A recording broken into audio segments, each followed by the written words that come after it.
నమస్కారం welcome to 108 news Telugu నా పేరు గౌరి ముందుగా బులెటిన్ లో హెడ్లైన్స్ అంబులెన్స్లు వెళ్ళలేని గిరిజన ప్రాంతాలకు బైక్ అంబులెన్స్లు మంత్రి దామోదర్ రాజనరసింహ వెల్లడి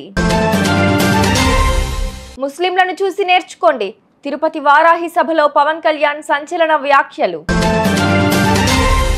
ఇసుక దందాలో చేతులు కలిపిన పోలీస్ అధికారులపై వేటు ఏకంగా 16 మంది విఆర్ కు అటాచ్ అమరావతి నుంచి పోర్టుకు జల మార్గం ప్రతిపాదనపై సీఎం సానుకూలత పాక్ క్రికెటర్లకు కష్టకాలం 4 నెలల నుంచి జీతాలు లేవు ఐటీడీఏ పరిధిలో అందిస్తున్న వైద్య సేవల బలోపేతంపై గురువారం హైదరాబాద్లోని దామోదరం సంజీవయ్య భవన్లో మంత్రి రాజనరసింహ అధ్యక్షతన ప్రత్యేక సమావేశం జరిగింది. ఈ సమావేశంలో మంత్రి రాజనరసింహ మాట్లాడుతూ ఐటీడీఏల పరిధిలోని గిరిజనులు తమ నివాస ప్రాంతాల నుంచి అరగంటలోనే ఆసుపత్రికి చేరుకోవాలి. దీనికి అనుగుణంగా పీహెచ్సీలు, సిహెచ్సీలు, సబ్ సెంటర్ల ఏర్పాటుకు ప్రతిపాదనలు సిద్ధం చేయండి. అవసరమైన చోట బైక్ అంబులెన్స్లను ప్రారంభించండి అని రాష్ట్ర వైద్యారోగ్య శాఖ మంత్రి దామోదర్ రాజనరసింహ అధికారులను ఆదేశించారు.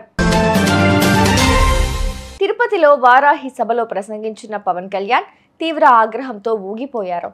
ఇస్లాంను, ముస్లింను చూసి మనం నేర్చుకోవాలని అల్లా అని వినిపించగానే వారు మొత్తం నిశ్శబ్దం పాటిస్తారని పేర్కొన్నారు. ఇక సనాతన ధర్మాన్ని మట్టిలో కలిపేస్తామని వ్యాఖ్యలు చేసిన వారితో తాను గొడవ పెట్టుకునేందుకే తిరుపతికి వచ్చినట్లు చెప్పారు. తాను ఒక హిందువుగా, భారతీయుడిగా ఇక్కడికి వచ్చానని, రాజకీయ నాయకుడిగా రాలేదని తేల్చి చెప్పారు. ఇతర మతాలను గౌరవించేదే సనాతన ధర్మమని పేర్కొన్న పవన్ కళ్యాణ్ ఇతర మతాలు కూడా గౌరవం ఇచ్చి పుచ్చుకోవాలని సూచించారు. ఇసుక అక్రమ దందాను నియంత్రించడంలో విఫలమైన పోలీసులపై ఆ శాఖ ఉన్నతాధికారులు చర్యలు చేపట్టారు. మల్టీజోన్ 2 పరిధిలోని 9 జిల్లాల్లో బాధ్యులను గుర్తించి వారిపై వేటు వేశారు.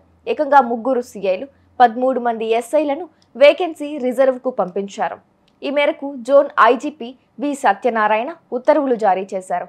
రాష్ట్ర నిఘా వర్గాల నివేదికలు, విచారణల ఆధారంగా ఈ చర్యలు చేపట్టినట్లు ఐజీ కార్యాలయం గురువారం ఒక ప్రకటనలో పేర్కొంది. వేటుపడిన వారిలో Sangareddy rural, Tandur rural, Tandur town ఇన్స్పెక్టర్లతో పాటు వీపనగండ్ల, బిజినేపల్లి, తెలకపల్లి, వంగూరు, ఉప్పునూతల, సంగారెడ్డి రూరల్, పెద్దేముల్, యాలాల్, తుంగతుర్తి, ఆత్మకూర్, పెన్పహాడ్, వాడపల్లి, హాలియా ఎస్ఐలు ఉన్నారు. రాజధాని అమరావతి నుంచి బందరు పోర్టు జలమార్గం ఏర్పాటు చేయనున్నట్లు మంత్రి కొల్లు రవీంద్ర తెలిపారు. అమరావతి నుంచి నేరుగా పోర్టు వరకు కాలువ ద్వారా రవాణా సౌకర్యం కల్పించే ప్రతిపాదనకు సీఎం చంద్రబాబు సానుకూలత వ్యక్తం చేసినట్లు పేర్కొన్నారు.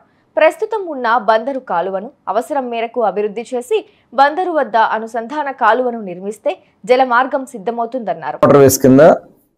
ఏదైతే అమరావతి నుంచి డైరెక్ట్ పోర్టుకి రావడానికి మనకున్నటువంటి బందర్ కాలువని ఉపయోగించుకుని అవసరమైన దాన్ని వైడెన్ చేసి డైరెక్ట్గా అమరావతి నుంచి ఏదన్నా ట్రాన్స్పోర్ట్ చేయాలంటే డైరెక్ట్ ఇక్కడ వరకు ఏదైతే మన గిలకలదిండి మీదుగా అవసరమైతే మరొక కెనాల్ని ఆల్రెడీ ఉంది, క్యాంబెల్లిపేట వరకు ఆల్రెడీ కెనాల్ ఉంది. క్యాంబెల్లిపేట నుంచి దాన్ని కనెక్షన్ చేసుకుంటే డైరెక్ట్ పోర్ట్కి కనెక్టివిటీ వస్తుంది. ఎక్స్ప్లెయిన్ చేయడం కూడా వారు అడిగారు.